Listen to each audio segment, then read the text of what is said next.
신약 가운데의 인물을 우리가 또 살펴보는 시간을 가지도록 하겠습니다. 오늘은 우리가 신약 인물 가운데 오늘 우리가 말씀을 읽었던 것처럼 1절의 말씀에 나옵니다. 가이사라의 고넬료라 하는 인물이 있다라고 이야기를 합니다. 아마 이 당시에도 고넬료라는 이 이름이 많이 있었던 것 같아요.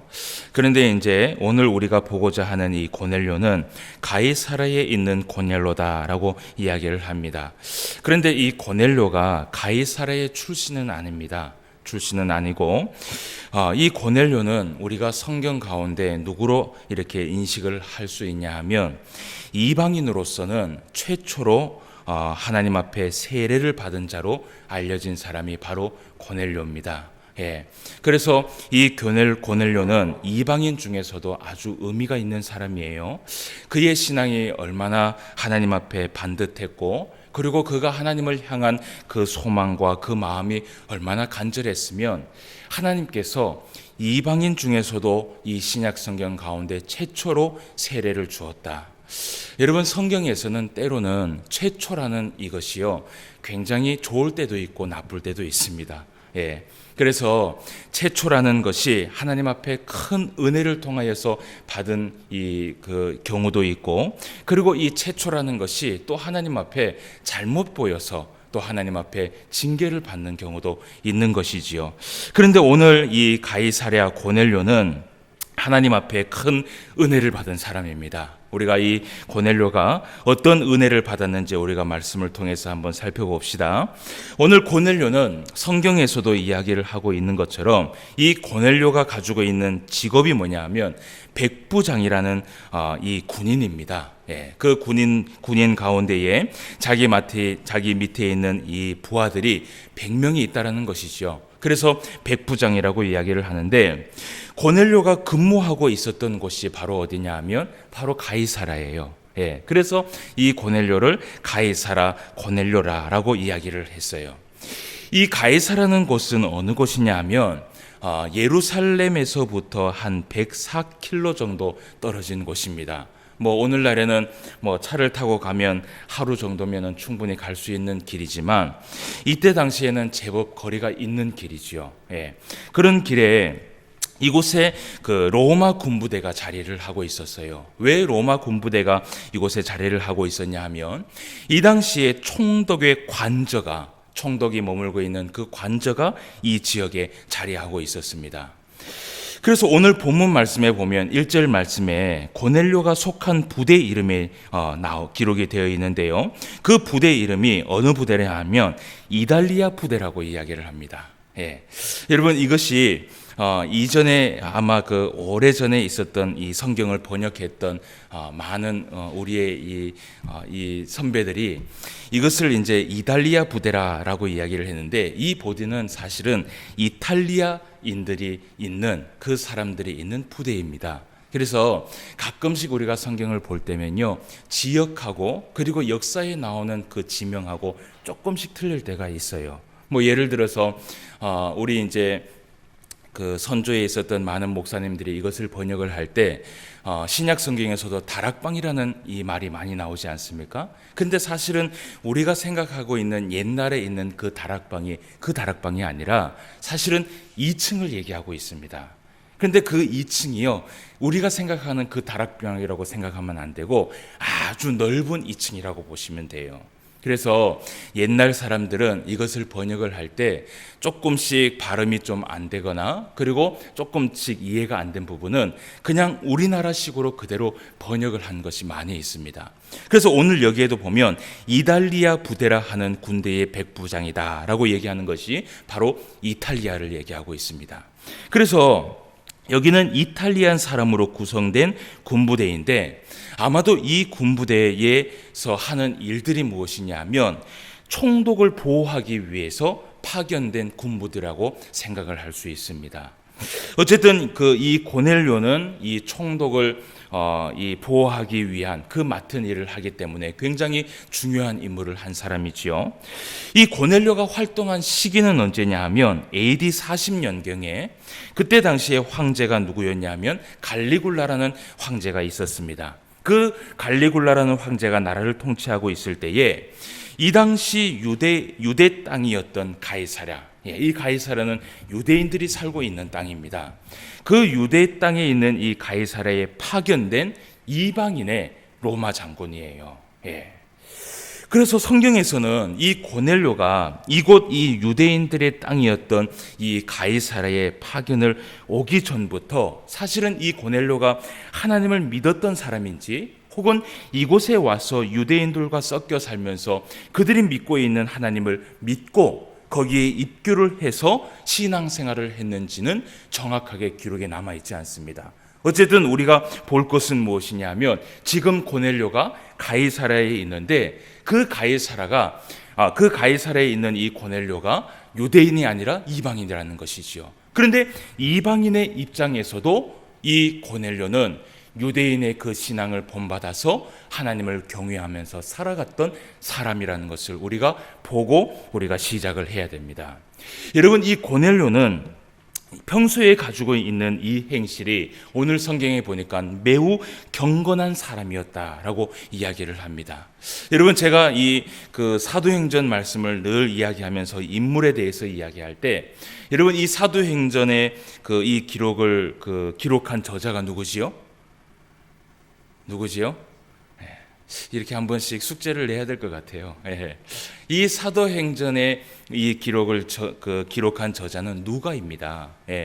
그런데 여러분, 누가를 우리가 잘 알아야 할 것이, 제가 늘 이야기했지만 이 누가가 누가복음을 기록할 당시에도 사실은 사복음서에 없었던 이야기가, 어떤 이야기가 나오냐 하면 예수님의 어린 시절 이야기가 누가복음에만 나옵니다. 그러면 이 누가는 어떤 성격을 가지고 있는 사람이냐 하면, 무엇이든지 기록을 남길 때에 그냥 소문에 들리는 이야기를 기록한 사람이 아니라, 실제로 이 누가는요, 그 지역에 찾아갑니다. 그 지역에 찾아가서 그 주변 사람들에게 물어보고, 그리고 이 사람이 어떤 사람인지를 그것을 정확하게 확인하고 난 후에 기록한 사람이 바로 누가였어요. 여러분, 이 누가의 직업이 무엇이에요? 또 숙제 하나 냅시다. 의사지요. 그죠? 이때 당시에는 사실은 의사라는 이 직업은 오늘날처럼 유명한 그런 직업은 아니었지만, 어쨌든 의사라는 것은 성격이 꼼꼼합니다. 그래서 이 누가가 이러한 기록을 할 수 있지 않았을까라는 그런 생각을 해요. 그래서 특별히 의사들이 추구하는 것은 무엇이냐면요, 논리적인 것을 좋아합니다. 증거가 있는 것, 남아있는 것, 과학적인 것, 이것을 좋아하거든요. 그래서 누가도 마찬가지였어요. 그래서 이 사실이 정말 확실한가, 맞는가, 그 지역에 가서 물어보고, 그리고 역사를 살펴보고 그 사람의 인물에 대해서 정확히 살펴본 후에 기록을 한다는 것이지요. 그런데 오늘 이 누가가 이 가이사랴에 대해서 기록을 하기를 뭐라고 얘기하냐면, 이 사람은 매우 경건한 사람이었다라는 것이에요. 누가가 이 사람을 봐서 경건한 사람이었다고 얘기하는 것이 아니라, 이때 당시에 이 지역에 있었던 많은 사람들이 고넬료를 향하여서 이야기한 것이, 그 사람은 경건한 사람이었다라고 이 누가가 들은 것이에요. 그래서 이 누가가 이곳의 사정을 잘 알아보고 기록을 한 것이지요. 특히 고넬료는요, 이방인이었습니다. 이방인이면서도 누구보다도 이 고넬료는 하나님을 경외했던 사람이에요. 이방인이면서도 하나님을 경외하였고, 그 경외함의 모습을 사실은 찾아볼 수 있는 구절이 어디에 나오냐 하면 2절 말씀에 나옵니다. 2절 말씀에 이런 말씀이 있어요. 그가 경건하여 온 집안과 더불어 하나님을 경외하며 백성을 많이 구제하고 하나님께 항상 기도하더니. 아멘. 오늘 2절 말씀에 보면 이 고넬료는요, 하나님 앞에 경외함의 그 모습을 자기가 나타내기 위하여서 제일 먼저 한 것이 온 집안에 있는 식구들과 더불어서 하나님을 경외하도록 힘썼다라고 얘기를 합니다.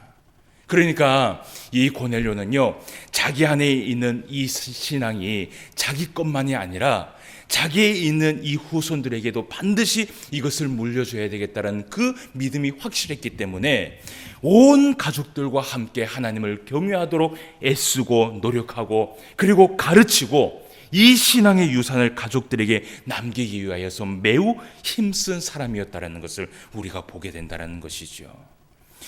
특히 고넬료는 이 신앙의 모습만 바르게 살려고 노력했던 것뿐만 아닙니다. 오늘 말씀에 보니까 이 고넬료는요, 평소에도 백성들을 구제하는 일에 힘쓴 사람이었다라고 얘기를 해요. 여러분, 여기에서 말하고 있는 이 백성이라 함은 어떤 백성을 얘기하고 있냐면요, 가이사라에 속한 유대인들을 이야기하고 있습니다. 이방인이면서도 하나님을 경외하고, 그리고 자기가 가지고 있는 이 직책을 남용하지 않고 오히려 그 유대인들에게 도움을 주면서 살아갔던 고넬료라는 것이에요. 여러분, 사실 초대교회 당시에 로마 제국이 통치하고 있을 당시에는요, 이 당시에는 유대인들이 사실은 부유하게 살아온 것이 아니었어요. 오히려 로마 제국의 지배를 받으면서 엄청난 피해를 보았던 사람들이 바로 유대인들입니다. 여러분, 그렇다면 로마 제국에 몸담고 있던 이 고넬료, 여러분, 유대인 중에서도 사실은 궁핍하고 어려운 사람들을 도왔다는 것은 무엇이냐면요, 국가 공무원으로서 굉장히 어려운 일을 한 것이에요. 여러분, 국가는요, 계속해서 무엇을 요구하냐면 이 로마 제국에 있는 이 유대인들을요, 여러분, 핍박하고 그리고 가로채라고 가르쳤을 것이에요.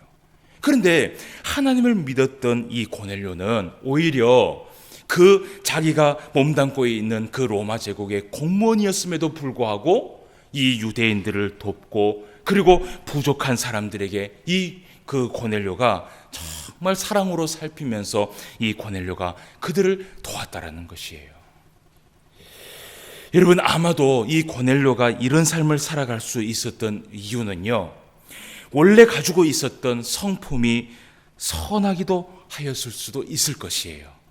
그런데 여러분, 이 고넬료가 하나님을 향한 그 신앙의 힘이 아니었다면 여러분, 할 수 없던 것이에요. 여러분, 고넬료의 신앙은 언제나 어떤 신앙이었냐 하면 코람데오의 신앙을 가지고 있었습니다. 그 지배국에 속해 있는 이 군인이 피지배국이었던 유대인들에게 사랑을 베풀며 긍휼을 가지고 많은 구제를 베풀 수 있었던 것은 그가 평소에 하나님 앞에 어떻게 살아갔느냐, 하나님 앞에 하나님이 자신을 보고 있다라는 그 신앙이 분명했다라는 것이에요. 그렇기 때문에 자기가 국가 공무원이었고, 그리고 국가에서 아무리 이야기를 하지만 이 고넬료는요, 국가가 우선이 아니라 누가 우선이었어요? 하나님의 말씀이 우선이었어요. 여러분, 성도는요, 바로 이것이 돼야 되는 것이에요. 그래서 이 고넬료는 정말 하나님을 경외하면서 살아간 사람이 바로 고넬료였습니다. 특히 오늘 우리가 본문 가운데 우리가 한 가지 살펴볼 것이 있어요. 고넬료가 기도할 때에 천사가 나타나서 고넬료에게 하는 말이 여러분 굉장히 인상적인 말씀이 하나 있습니다. 우리가 4절 말씀을 다 같이 한번 읽어봅시다. 고넬료가 주목하여 시작. 고넬료가 주목하여 보고 두려워 이르되 주여 무슨 일이 나이까? 천사가 이르되 내 기도와 구제가 하나님 앞에 상달되어 기억하신 바가 되었으니 아멘. 오늘 말씀에 보면 고넬료의 그 기도와 구제가 하나님 앞에 어떻게 되었다고요? 상달되었다라고 말씀을 하고 있어요.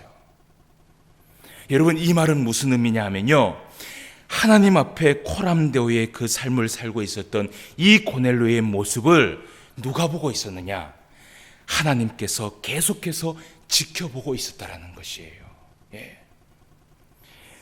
여러분, 이 고넬료의 그 모습을 하나님께서요, 한두 해 본 것이 아니라 그 고넬료의 모습을 하나님께서 기억하고 계셨다라는 것이에요.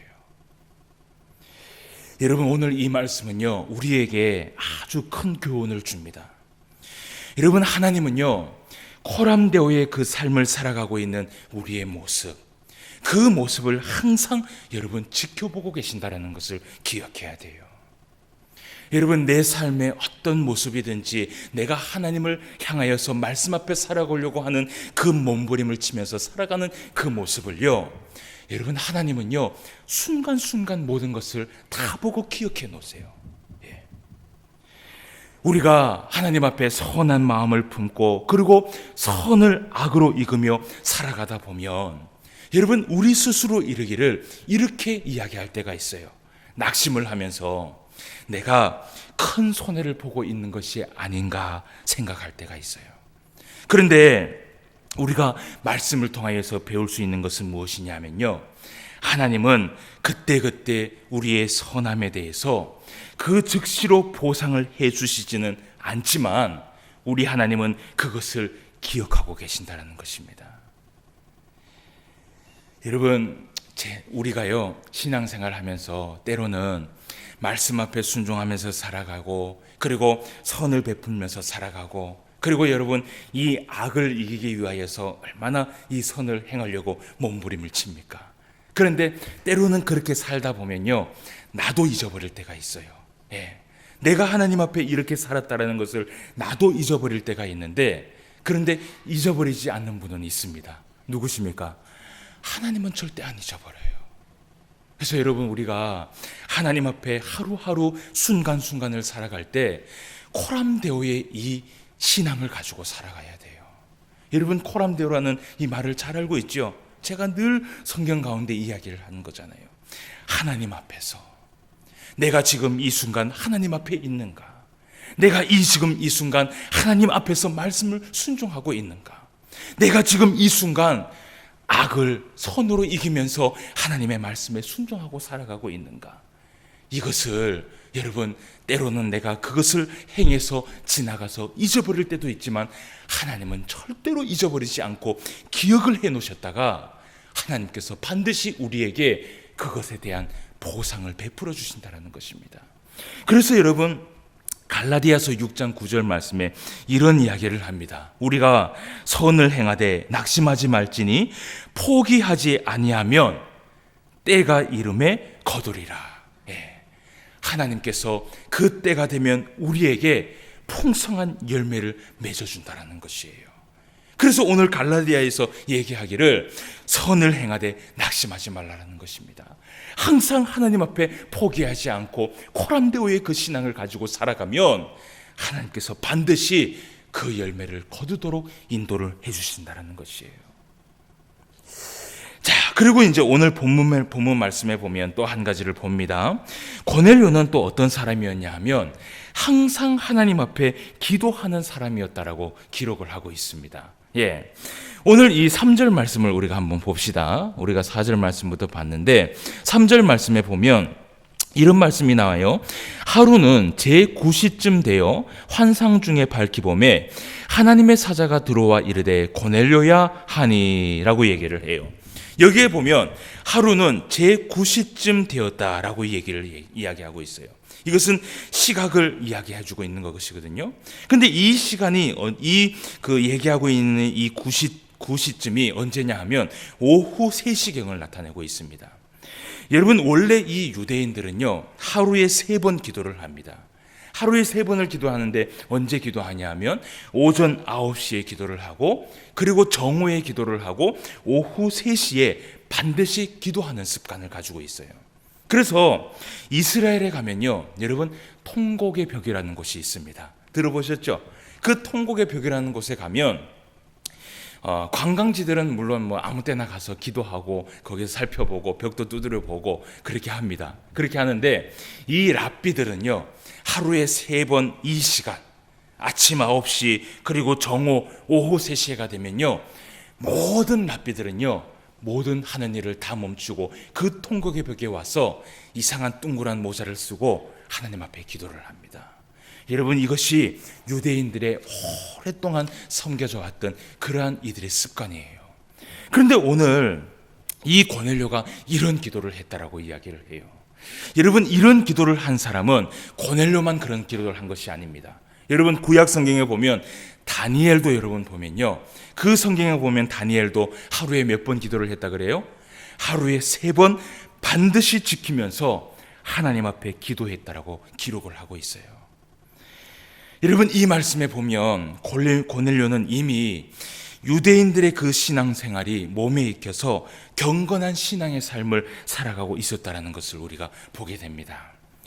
여러분, 우리가 성경을 보아서 알지만 우리가 이 기도하는 사람들의 특징이 하나 있어요. 그것이 무엇이냐면 기도하는 사람들에게는요 꼭 하나님의 그 형통함에 손이 함께했던 사람들이 많이 있었다는 것을 우리가 보게 됩니다. 우리가 인물에 대해서 쭉 봤지만 특히 기도를 하는 사람들은 하나님께서 항상 그 도움의 손이 하나님께서 끊이지 않고 그들에게 베풀어 주었어요. 특히 여러분, 어떤 사람이 그랬냐 하면 아브라함이 그랬습니다. 그리고 느헤미야도 그랬고 학사 에스라도 그랬고 그리고 다니엘도 그랬고 오늘 말씀에 보면 고넬료도 그랬어요. 여러분, 이들이 기도할 때 늘 반복하면서 인내하는 기도를 한 사람들인데 이들의 기도에는 특징이 있었습니다. 무엇이냐 하면 아브라함은요, 기도 응답을 받는데 몇 년이 걸렸습니까? 몇 년이 걸렸어요? 25년이 걸렸어요.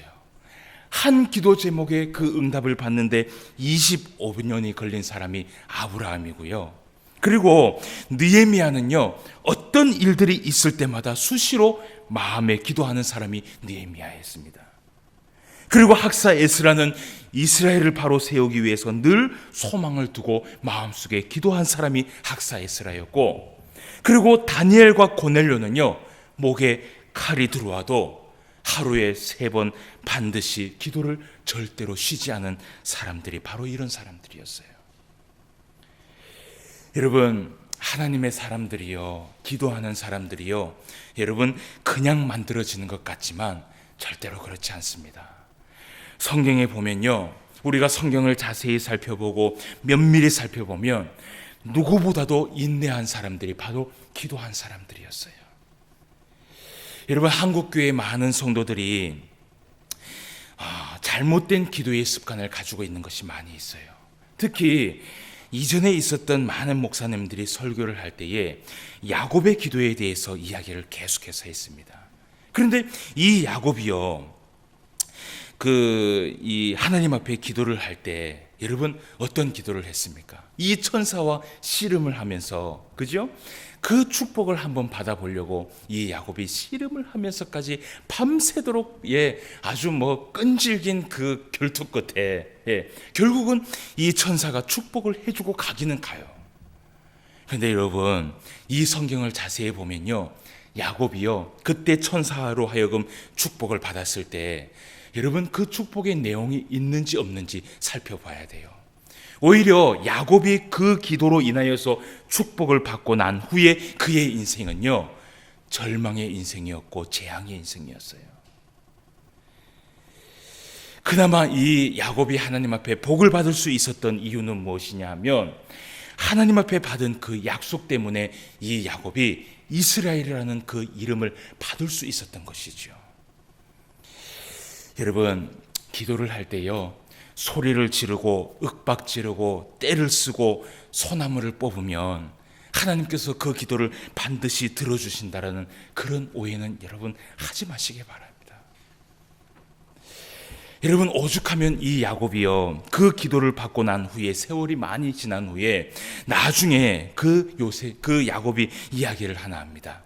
그 야곱이 요셉을 찾았을 때 바로왕 앞에서 인사를 나누는데 바로왕이요, 이 야곱에게 딱 보니까 나이에 비해서 너무 늙어 보이는 거라. 그래서 이 바로왕이 한마디를 합니다. 왜 이렇게 나이에 비해서 얼굴이 험하게 생겼는고? 라고 얘기를 해요. 그때 야곱이 한마디를 해요. 뭐라고 얘기하냐면 내가 험악한 인생을 살았습니다 라고 고백을 해요. 여러분, 야곱이 정말 축복을 받았다면, 형통함의 축복을 받았다면 여러분, 이런 고백이 나오면 안 되죠. 하나님께서 함께 하였기 때문에, 하나님께서 은혜를 베풀었기 때문에 내가 이러한 형통함에 은혜를 받을 수 있었다라고 고백을 할 수 있는 사람이 그 사람이 돼야 되는데, 오히려 이 야곱은 얘기하기를요, 내가 하나님 앞에 이 험악한 인생을 살았다고 고백을 합니다. 여러분, 예수님께서 마태복음 6장 말씀에 보면 기도에 대해서 가르치는 부분이 있습니다. 그 부분에서도 예수님께서 6장 6절, 마태복음 6장 6절 말씀에 보면 뭐라고 얘기하냐면요, 너는 기도할 때에 내 골방에 들어가 문을 닫고 은밀한 중에 계신 내 아버지께 기도하라. 은밀한 중에 보시는 내 아버지께서 갚으시리라 라고 되어 있어요. 여러분, 여기에서 은밀한 중에 보시는 이 말은 무엇이냐면요, 때를 이야기하고 있는 것이에요. 하나님께서 우리의 모든 기도에 가장 좋은 타이밍이에요. 가장 은밀하게 우리의 기도에 응답해 주신다는 것이에요. 제가 또 이렇게 얘기를 하면 많은 사람들이 이런 얘기를 해요. 제가 이 말씀을 조금 찾아봤는데, 가부와 재판장 이야기를 알고 있지 않습니까? 그러면 가부와 재판장 이야기에서도 계속해서 때를 쓰니까 이 재판장이 소원을 들어주더라 라고 얘기를 하잖아요. 그런데 여러분, 그 내용만 알고 있지 예수님께서 그 누가복음 18장 1절 말씀에서 말씀하신 것은 아무도 기억을 못합니다. 예수님께서 뭐라고 얘기했냐면요, 그들에게 항상 기도하고 낙심하지 말아야 할 것을 비유로 말씀하셨다라고 얘기를 해요.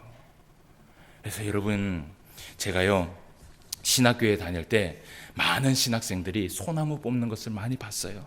저기 대신대에 그 뒤에 동산에 가면요 소나무가 많이 있습니다. 지금도 뽑힌 것이 많이 있을 것이에요. 그런데 저는요 그 기도하는 사람들이요 정말 하나님 앞에 거룩한 영을 받아서 기도하는 사람이라면 그들의 삶도 바뀌어야 될 거라고 생각을 해요. 그런데 소나무를 뽑고 와면 뭐합니까? 소나무 뽑고 와서 싸우고, 소나무 뽑고 와서 욕하고, 소나무 뽑고 와서는 자신의 삶이 하나님 앞에 온전하지 않는데 어떻게 복을 받겠어요? 여러분, 기도는 인내예요. 인내. 우리가 끊임없이 기도하고 하나님 앞에 늘 인내하며 나아갈 때에 하나님께서 가장 좋은 타이밍에 우리에게 은혜를 베풀어 주실 때, 여러분, 그 은혜를 베풀어 주실 때는요 하나님께서 은혜를 베풀어 주실 때는 한량없는 은혜를 베풀어 주십니다.